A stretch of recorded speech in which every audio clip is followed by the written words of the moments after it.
Cosmo Irena on Instagram said the following about Geminis. I am a Gemini.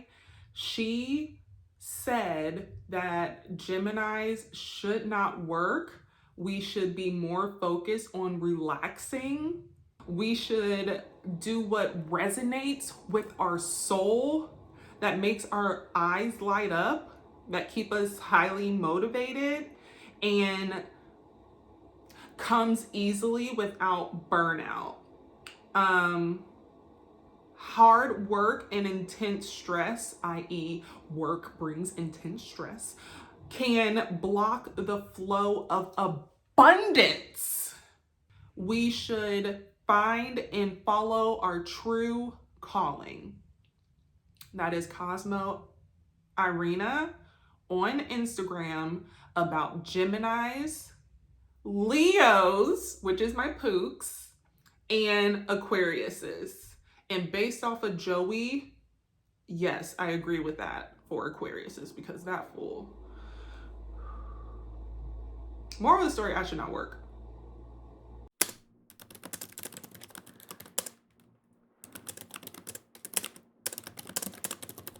And I don't mean like not work, like even if I were able to read and write to my heart's content throughout the day, I would still want a job.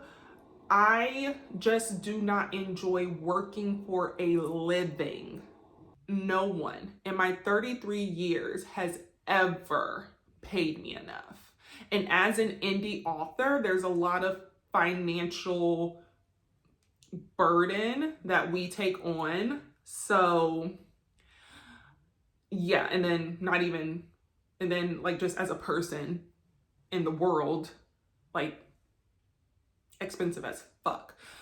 So I've always had to work, so I didn't mind working when I was just like hee hee ha ha, like in high school and some of college, but when the bills hit, I was like, no, thank you.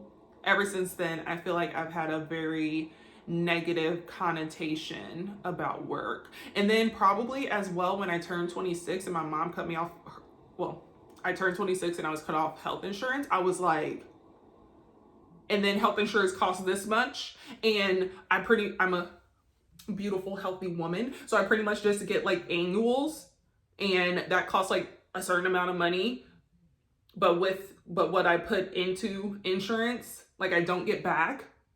I feel the same way about car insurance. Give me my money back. What is the money doing? Okay. Anyway, I am going to tell you about all of the jobs that I have had after graduating college while pursuing my writing career. And unfortunately, it starts as so. I got a job as a receptionist at a nursing home, and at first I worked the night shift, so this is like right after college. I'm still like, woo, day drinking, woo. Right after college, I'm at the night shift 5 to 9, and you know, when you're in your young 20s, 9 is like you take a nap at 9, wake up at 10, shower, go out. So that was fine. That was fine for that time. I look back at her and I'm like, how did you do that? How? So I was a receptionist at a nursing home, and I was working the night shift. And this was also while I thought I was going to go into screenwriting instead of novel writing. So I was like, typing my little screenplays. Once upon a time, I actually got some of a screenplay filmed with like actors, because I have a cousin who's like good with the camera. I know actor people, so we like started, and it's so good. I still have a clip on my phone. But that fizzled out because, you know, we have to work and according to schedule. So that was my first job, but I just want to go back a tad. So I'm in college, I'm enjoying life. It's senior year, woo, woo, woo. I am applying for jobs. I was studied English, creative writing, and communications. And with this communications degree, I had 2 interviews. One I drove all the way back to Indy for, and they were like, hey, you blah blah blah. So what the job is, you will be selling AT&T U-verses door to door on not a safe part of town in the dead of night. Like, they were like after dinner, so it was like 8 to 10 p.m. and I was just like, what? I drove so fast back to campus, had the best darty of my life, and I was like, I cannot leave here. This is literally the best place I have ever been. They're crazy out there. I can't leave. And then I was like this close to going to grad school, but who has the money for that? Anyway, and then I had another interview and they were like, meet me at Sam's Club. And I was like, okay. So I met them at Sam's Club and they're like, look at all these pillows to sell. And I'm like, I'm not selling someone a pillow. So I ran out of there as well. First 2 interviews going in, about to leave college, I like ran out of the interview because I'm like, what the fuck is this? I can't. I can't. This is not how it is portrayed on the television. Well, it technically is on the television show Friends, but they made it funny. This was not fucking funny. So yes, I started at the nursing home as a receptionist, 5 to 9. And then for some reason, I accepted the day shift position to be full-time, and it wasn't horrible, but it wasn't great. I feel like what happens in jobs sometimes, like you do the little stuff and then they give you more stuff to do, and they've been doing that for God knows however long. So when you don't catch on right away, they're mad at you, and then I get like uncomfortable that I'm not going to ask questions, and then I just fuck everything up, and they're like, oh, you fucked it up, and I'm like, okay, well, you stress me out. And so yeah, and that's kind of what happened at the nursing home. There was also some guy that they hired to like make the nursing home better, but he pretty much just pissed everyone off and everyone quit.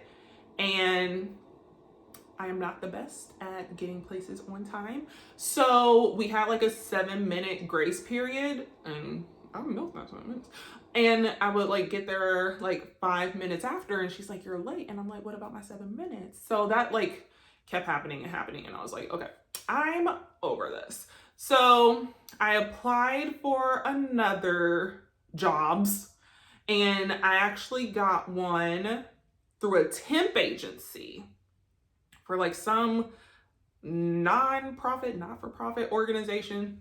And I was supposed to be doing like communications where it would be like writing, and my problem with leaving positions, I just want to leave so badly that I don't like take into consideration what I could be going into. And so with this communication temp job, it was kind of cool. We got to travel. I got to meet doctors in training. I was looking for a husband. I got to meet doctors in training, doctors, PhD, whatever.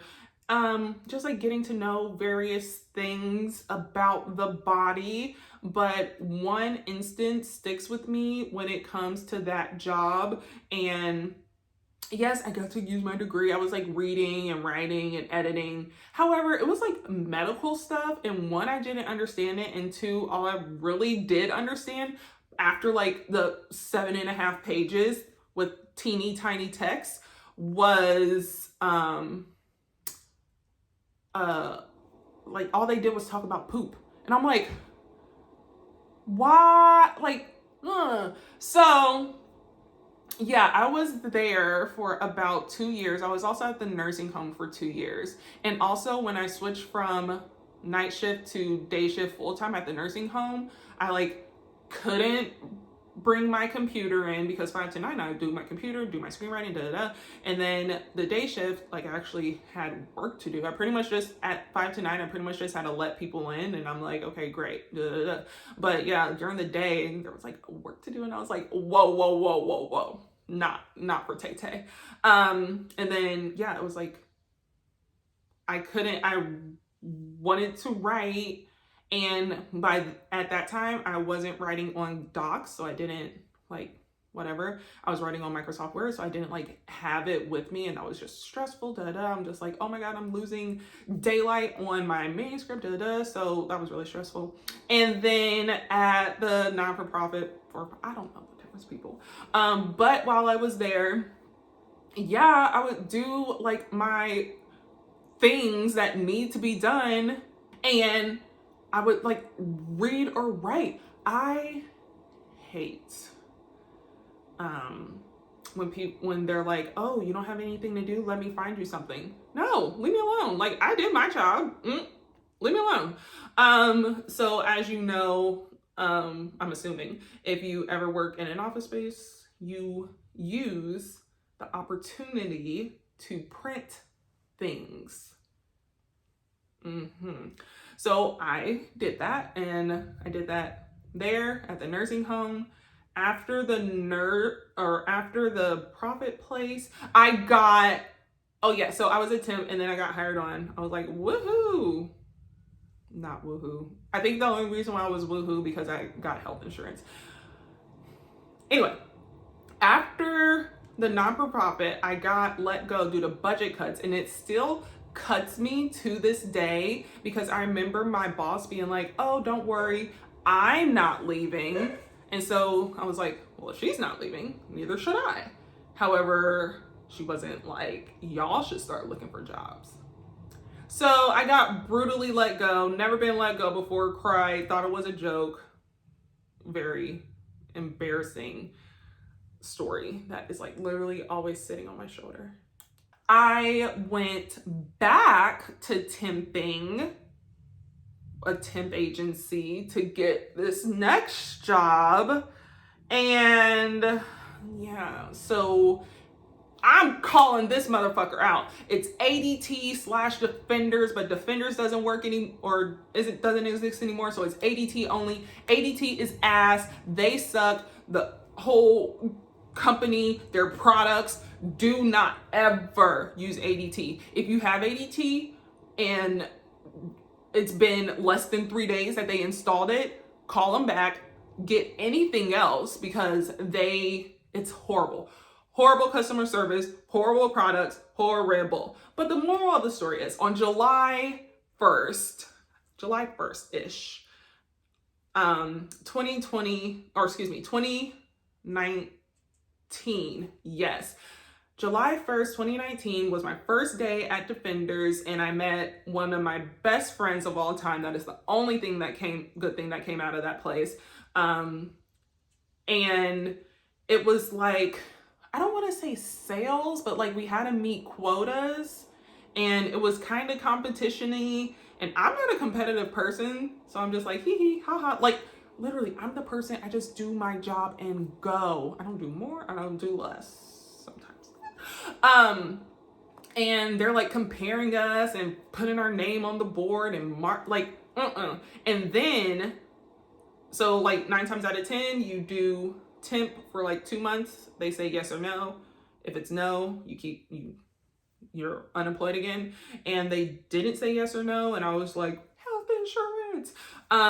So I was just there for like 8-ish months, and like I said, I met one of the greatest people that I will ever have in my life, so I'm thankful for that. But there's always one thing that sticks out in every job. One thing that sticks out, this girl, I was training her, and I don't consider myself a good trainer. I'm just like, do the job. Like, I don't have hacks, And like, if you did good, you would get a prize. So I was like, hey, if you like meet this quota, you get a prize. And I was like, yeah, I've gotten a number of prizes. And she's like, so I just have to beat you? And I was like, what the fuck? So that was like the distinctive moment of Defenders. and their printer was really far away. Like, it was tied to our email, so you could tell how many pages were being printed. I still was on Microsoft Word. Ugh. So I was a temp that entire time. And I forget, oh, that girl who was like, I just have to beat you, they hired her before me, and she was only there for like 2 or 3 months. So I was like, okay, you guys don't see me. I need health insurance. I'm applying for a job, and I left that job. It's really funny, and it still burns me up. They called me, well, the temp agency called me, and they're like, hey, they want to let you go. And I'm like, great. Like, that day I packed up my desk because I was upset. I packed up my desk. I was like, great. I will be calling you to quit on Monday, but it was Friday. So I was like, duh. But yeah, they got to it first, and dead ass. On my quitting day, I was going to sing Rihanna Take a Bow because I just did not appreciate the way that they treated me. But I never got to do that, and still hurts me to this day. After temping for 8 months, I got a full-time job, woo, health insurance, at a tax firm. And honestly, I didn't hate it. I didn't love it. Everyone's just always on my dick. Like, don't read books. Don't do your own stuff. And I'm like, oh, why would I do that? Like, me as a person, if I'm not reading, or if I know I am, me as a person, me as a reader or writer, if I'm not reading, or I know I like have this downtime to work on my stuff, and I have to go knock on someone's door and be like, may I have something else to do, please? It just doesn't feel right to me. I start itching, I break out, like dead ass. So I'm up here trying to I do my job, and like, other people are getting hired instead of hiring within. Like, if I have work to do, I will do it, but like, why would I go out of my way to do my work and then to get someone else's? Like, how does that make sense? Also, I don't really remember what was well, I guess this counts. So I had a review, things were changing. I had a review, and they were like, based off of what everyone else says, it's a consensus that you're a very disrespectful and a bully. And I was like, I do my job and don't talk to anyone. This was just not a place that I felt welcome. Like, people dead ass would like be in groups. Hey, want to go to lunch? Hey, want to go to lunch? And just walk past me, and I'm like, okay. So like, I felt very isolated, ASAP Rocky. So I just like kept to myself. Whatever. I don't need friends.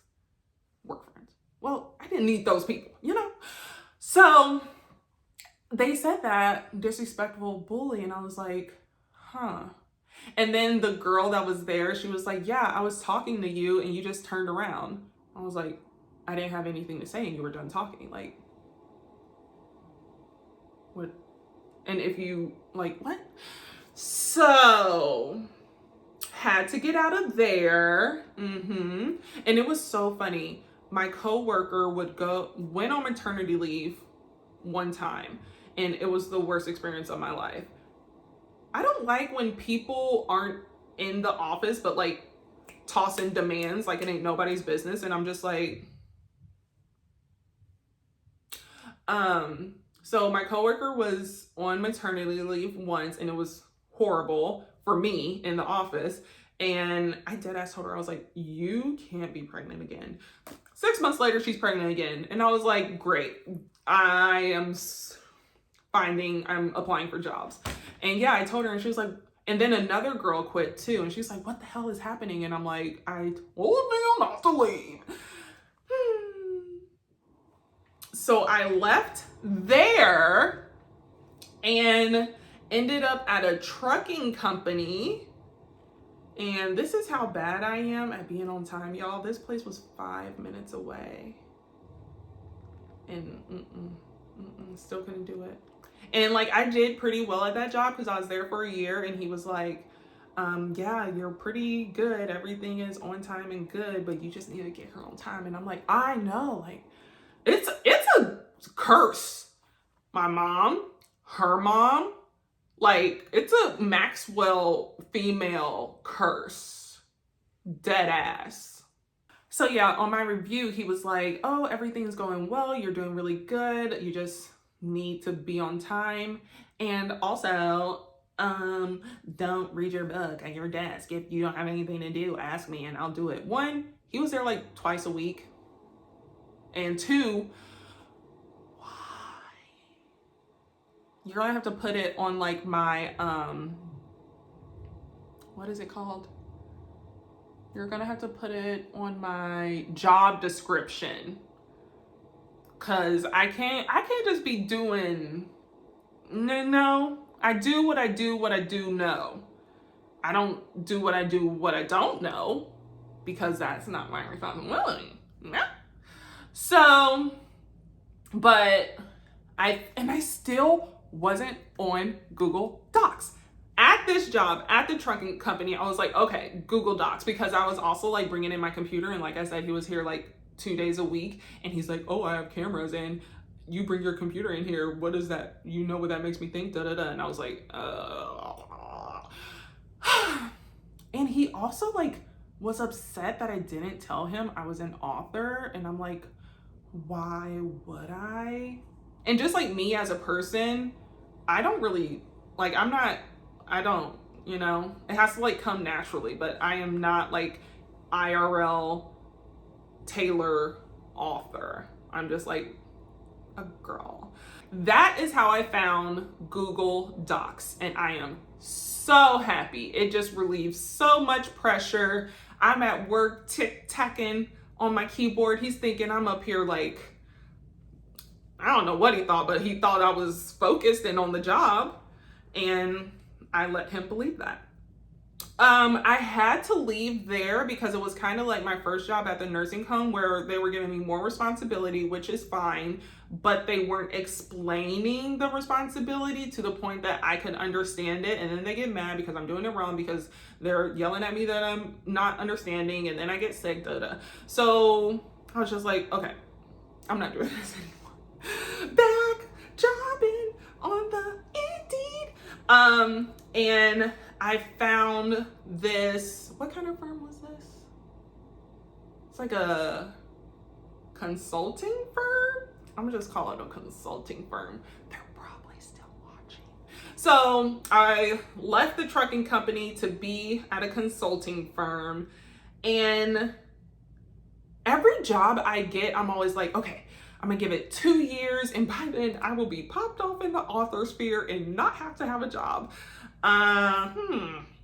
The problem with working full time is that it's such, for me, it's always been such a mental, physical, emotional, whatever burden, that by the time I get off work, I have nothing to give. I remember so often,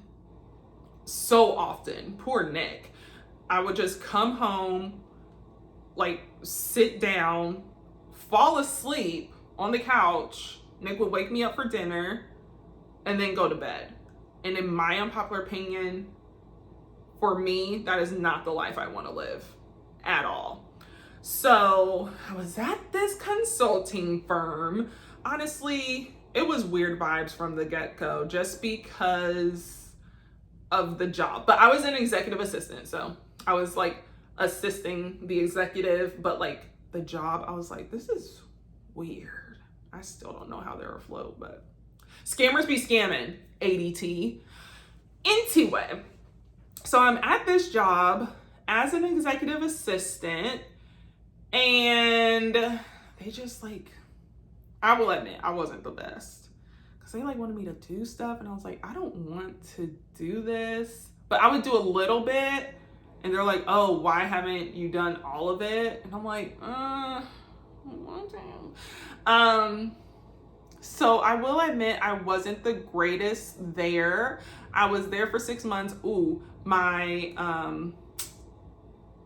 like I was doing my content. I was writing data. Like I take full advantage with the computer that in front of my face for 8 hours a day. Like who made up this? And yeah, they like found me on TikTok and was like, don't make TikToks in the office.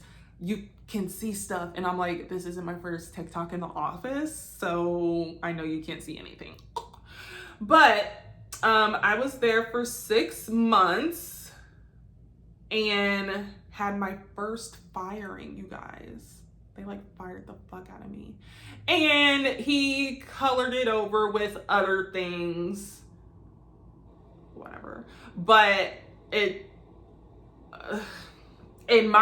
stemmed from, in my unpopular opinion, these actual bullies bullying this other person. And for some reason I said to the person being bullied, I was like, hey, I respect your decision to not do what we were trying to get him to do. I don't want to be a part of this narrative of convincing you to come when you already say you don't want to, and how uncomfortable you'll be. That's what I said. That thinking I was like giving him a reprieve of life. Like, thank you, someone sees me. Homeboy, like told one of the bullies, and then the bully called me in and was like, do you know what you've done? And I was like, no. And she was like, well, he told me what you did. And I was like, oh, okay. Because I thought I was giving a helping hand. And she's like, do you know how inappropriate that is? And I'm like, no. And she's like, well, it was. And I said, how? Ugh. And she's like, I just have to fix this now. And I was like, what did I say? What did I say? Oh, she was like, if you ever have grievances like this, just tell me or the other bully. And I was like, I did. Because I did. I was like, y'all shouldn't be talking to him like that. He said, no means no. That's what I have learned. No means no. So yeah, and then 12 hours later I was fired, and like they colored it over, and I got a severance package because but yeah, I just thought that was funny. And I think about that guy sometimes. I'm like, hope you feel good about yourself, and I hope you get bullied continuously. And the funny thing is that like I said, it was a consulting firm. You know, I'm here to help the people. I'm like, oh, consult me. I was there for 6 months, and when I was fired, no one reached out, which can be fine, because like I said, that was a very interesting place. And no one reached out. And then I remember with one of the consultants, I set up a meeting to consult, and they were like, hey Taylor, we'll see you in the office for the meeting. I did not text back because I was like, they have got to be kidding me. They weren't. They were like, Taylor, meeting. And I was like, oh, do I actually have to text them back and tell them that due to the fact that I was fired and the fact that you haven't spoken to me to reach out before whatever money you thought you were going to get from me means that we are no longer in cahoots? Apparently, yes. And cut to 2025. It was late December. I got a card from Denise Williams, and she was like, Taylor, 2025 will be your year. Granted, it's probably the most generic card she sent everyone that wanted one, but I took that to heart, and I was like, for it to be my year, I have to focus on my writing. I have to focus on my writing. I have to focus on me. So that happened, and thankfully I got a job at a bookstore, because like books, writing, Tay. And I also work at a gym, which I like because I get a free gym membership, but I don't like the 408 call time. And what else? But I'm at the front desk, tippity type. I got so much done today. I'm so proud of myself. Yeah, so I'm at the point in my life right now where I have 2 jobs. I will need a third. Cosmo Irina said don't get a third, but girl, should I get 3 part-time jobs or 1 full-time job? And no, full-time doesn't work for Tay Tay. I've learned this about myself too. I do not enjoy seeing the same people all day, every day. Because it's just like the same story every day. Oh, what'd you do? My kids. No, don't need it. Don't need it. I thoroughly enjoy working front desk at the gym and working at the bookstore because I get to talk to book people. I get to talk to very interesting people at the gym. And it's a mix. The people I see every day, I don't have to like talk to all day, mainly at the gym. The people I see every day, I don't have to talk to all day. It's hi, bye, what are you working on? What are you reading? Great, bye, good workout. Thanks. Back to my tippity tap. And then at the bookstore, I have some regulars, which I love, but they're not there every day. And then 9 times out of 10, who I'm working with, I didn't work the previous shift, or I didn't work the previous day. So it's like a breather, you know? So that is Taylor J. Bridgeforth's resume. Also, somewhere in between there, I started working as a group fitness instructor at LA Fitness, and then my location closed down, so I went to another location, and I hated that drive, so I quit, and then worked at Crunch Fitness, which I hate, and they fired me like 2 days. Like, no, I literally got fired within 24 hours. I got fired from Crunch that night and the consulting firm the following day. And I was like, I texted Nick, I was like, guess who raise your hand if you got fired twice in 24 hours. But like Crunch, I don't understand people or businesses, they will like cut your hours, cut your pay, and still expect you to do everything. And I'm like, why would I do that? Anyway, so left Crunch, and then I wanted to get back into group fitnessing. That didn't happen. Tried again at LA Fitness. That didn't happen. And then I saw they were looking for a front desk, so I was like, okay, I'll do that. And I have my free gym membership again.